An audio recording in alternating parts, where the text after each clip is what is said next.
সুপ্রিয় দর্শক, আসসালামু আলাইকুম। সবাইকে স্বাগত জানাচ্ছি আজকের গুরুত্বপূর্ণ সংবাদে। প্রথমেই জানিয়ে দিচ্ছি সংবাদ শিরোনাম, পরে বিস্তারিত। জেনেভার গোপন বৈঠকে কি শুরু হচ্ছে যুদ্ধের কাউন্টডাউন? ইরান যুক্তরাষ্ট্র আলোচনায় ভয়ঙ্কর মোড়। এদিকে আফগানিস্তানের বিরুদ্ধে অপারেশন গজব লিল হক শুরু পাকিস্তানের, নিহত ১৩৩। এরপর থাকছে পাকিস্তানি সেনাদের জীবিত ধরে নিয়ে গেছে আফগান সেনারা। সর্বশেষ বাহরান থেকে সব জাহাজ সরিয়ে নিল যুক্তরাষ্ট্রের নৌবাহিনী। শুনছিলেন সংবাদ শিরোনাম, এখন বিস্তারিত। তার আগে হৃদয় ছুঁয়ে যাওয়া একটি অনুরোধ। যদি ফিলিস্তিনি শিশুর কান্না এখনও আপনার বিবেককে নাড়া দেয়, যদি গাজার ধ্বংসস্তূপে দাঁড়িয়ে থাকা মায়ের নিঃশব্দ আর্তনাদ আপনাকে নীরবে কাঁদায়, যদি যুদ্ধবিরতির মধ্যেও লাশের সারি আপনাকে প্রশ্ন করতে বাধ্য করে, যদি আপনি অন্যায়ের বিরুদ্ধে রুখে দাঁড়াতে চান, তাহলে এখনই আমাদের চ্যানেলটি সাবস্ক্রাইব করুন। কারণ আপনার একটি সাবস্ক্রিপশন মানে সত্যের পাশে দাঁড়ানো, অন্যায়ের বিরুদ্ধে অবস্থান নেওয়া, মানবতার পক্ষে অবিচল থাকা। চলুন বেশি কথা না বাড়িয়ে বিস্তারিত জেনে নিই। জেনেভার গোপন বৈঠকে কি শুরু হচ্ছে যুদ্ধের কাউন্টডাউন? ইরান যুক্তরাষ্ট্র আলোচনায় ভয়ঙ্কর মোড়। বিশ্ব রাজনীতির আকাশে আবারও খনিয়ে উঠছে অশনি সংকেত। সুইজারল্যান্ডের জেনেভা শহরে মুখোমুখি বৈঠকে বসেছে চিরপ্রতিদ্বন্দ্বী দুই শক্তি, ইরান ও যুক্তরাষ্ট্র।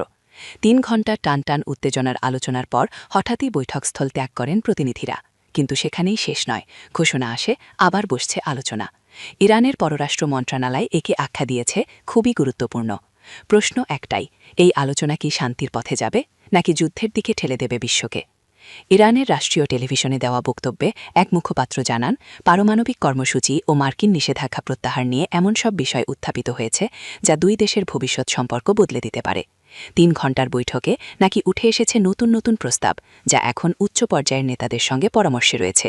সন্ধ্যা ৬টায় ফের বৈঠকের ঘোষণায় স্পষ্ট, খেলা এখনও শেষ হয়নি, বরং শুরু মাত্র।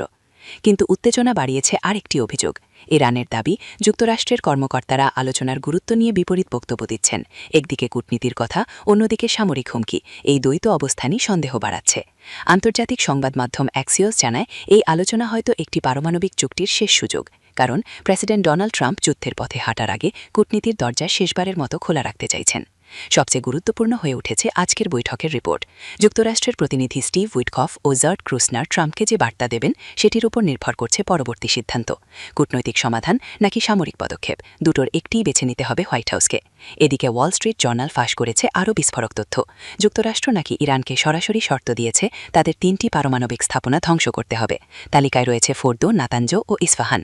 শুধু তাই নয়, সমৃদ্ধকরণকৃত ইউরেনিয়ামের সব মজুদ যুক্তরাষ্ট্রের কাছে হস্তান্তরের দাবিও তোলা হয়েছে। ইউরেনিয়াম সমৃদ্ধকরণ শূন্যে নামিয়ে আনার প্রস্তাব, যা ইরানের সার্বভৌমত্বের ওপর সরাসরি আঘাত বলে মনে করছেন বিশ্লেষকরা। যুক্তরাষ্ট্র অবশ্য গাজরের প্রস্তাবও রেখেছে, চিকিৎসা ও গবেষণার জন্য খুব সীমিত পরিমাণে ইউরেনিয়াম সমৃদ্ধকরণের অনুমতি ও বিনিময়ে কিছু নিষেধাজ্ঞা শিথিল। শর্ত মানলে ধাপে ধাপে আরও নিষেধাজ্ঞা প্রত্যাহার। কিন্তু প্রশ্ন হল, ইরান কি এই শর্ত মানবে? এই কূটনীতিক নাটকের আড়ালে চলছে সামরিক প্রস্তুতি। মধ্যপ্রাচ্যে ইতিমধ্যেই ১ ডজনের বেশি যুদ্ধজাহাজ মোতায়েন করেছে যুক্তরাষ্ট্র। যোগ দিতে যাচ্ছে বিশ্বের বৃহৎ রণতরী USS জেরাল্ড ফোর্ড। বার্তাটা পরিষ্কার, চুক্তি না হলে শক্তির ভাষায় কথা বলবে ওয়াশিংটন। বিশেষজ্ঞরা বলছেন, জেনেভার এই বৈঠক শুধু একটি আলোচনা নয়, এটি হতে পারে ইতিহাসের মোড় ঘোরানো মুহূর্ত। হয়তো এখান থেকেই শুরু হবে নতুন চুক্তির যুগ, নয়তো এখান থেকেই শুরু হবে নতুন যুদ্ধের অধ্যায়। বিশ্ব তাকিয়ে আছে সন্ধ্যার বৈঠকের দিকে। সিদ্ধান্ত আসছে শান্তি নাকি আগুন। একটি বৈঠক, একটি রিপোর্ট, একটি সিদ্ধান্ত, আর তার উপর দাঁড়িয়ে পুরো মধ্যপ্রাচ্যের ভবিষ্যৎ। এদিকে আফগানিস্তানের বিরুদ্ধে অপারেশন গজব লিল হক শুরু পাকিস্তানের, নিহত ১৩৩। সীমান্তে হামলা চালিয়ে সেনাদের হত্যা এবং কয়েকজন সেনাকে অপহরণের জবাবে আফগানিস্তানের বিরুদ্ধে অপারেশন গজব লিল হক শুরু করেছে পাকিস্তান। দেশটির বিমান বাহিনী বা PAF এর হামলায় ইতোমধ্যে নিহত হয়েছেন কমপক্ষে ১৩৩ জন আফগান সেনা এবং আহত হয়েছেন আরও ২ শতাধিক। এছাড়া আফগানিস্তানের সেনাবাহিনীর গোলাবারুদের একটি বড় ডিপোও ইতোমধ্যে ধ্বংস করা হয়েছে। আজ শুক্রবার ভোর ৪:৫০ সামাজিক যোগাযোগ মাধ্যম এক্সে পোস্ট করা এক বার্তায় এ তথ্য জানিয়েছেন পাকিস্তানের প্রধানমন্ত্রী শেহবাজ শরীফের বিদেশি সংবাদ মাধ্যম বিষয়ক মুখপাত্র মুশারফ জাইদি। এক্স বার্তায় তিনি বলেছেন, রাত ৩:৪৫ থেকে আফগানিস্তানের বিরুদ্ধে অপারেশন গজব লিল হক শুরু করেছেন PAF এবং স্থলবাহিনী বা আর্মি। সেই অভিযানের অংশ হিসেবে ইতোমধ্যেই রাজধানী কাবুল এবং পাকতিয়া ও কান্দাহার প্রদেশের বেশ কয়েকটি সামরিক স্থাপনাকে হামলার লক্ষ্যবস্তু করা হয়েছে। পাশাপাশি কাবুল, পাকতিয়া এবং কান্দাহারের ২৭টি সেনা চৌকি ধ্বংস এবং ৯টি চৌকি দখল করেছে পাকিস্তানের আর্মি। পিএএফের বোমাবর্ষণে ধ্বংস হওয়া আফগান সেনাবাহিনীর ২টি সেনা হেডকোয়ার্টার, ৩টি ব্রিজ হেডকোয়ার্টার, ২টি গোলাবারুদের ডিপো, একটি লজিস্টিক ঘাঁটি, ৩টি ব্যাটালিয়ন হেডকোয়ার্টার, ২টি সেক্টর হেডকোয়ার্টার, ৮০টিরও বেশি ট্যাঙ্ক এবং বিপুল সংখ্যক আর্টিলারি বন্দুক ও সাজোয়া যান রয়েছে বলে এক্স বার্তায় জানিয়েছেন মুশারফ জাইদি। গত ২১ ফেব্রুয়ারি শনিবার আফগানিস্তানের নানগারহার এবং পাকতিয়া প্রদেশের বেশ কয়েকটি এলাকায় ব্যাপক বোমাবর্ষণ করেছিল পাকিস্তানের বিমানবাহিনী। এতে নিহত হয়েছিলেন ৮০ জনেরও বেশি মানুষ। সংক্ষিপ্ত সেই অভিযানের পর পাকিস্তানের সেনাবাহিনীর আন্তঃসংযোগ দফতর বা আইএসপিআর থেকে দেয়া এক বিবৃতিতে বলা হয়েছিল, পাকিস্তানের তালেবানপন্থী নিষিদ্ধ রাজনৈতিক গোষ্ঠী তেহরিকি তালেবান পাকিস্তান বা টিটিপি এর ঘাঁটিগুলোকে লক্ষ্য করে এই অভিযান চালানো হয়েছিল এবং যারা নিহত হয়েছে তারা সবাই টিটিপি এর যোদ্ধা। তবে আফগানিস্তানে ক্ষমতাসীন তালেবান সরকার পাল্টা দাবি করেছিল, জঙ্গি ঘাঁটি নয়, লোকালয়ে হামলা চালিয়েছে পাকিস্তানের বিমানবাহিনী।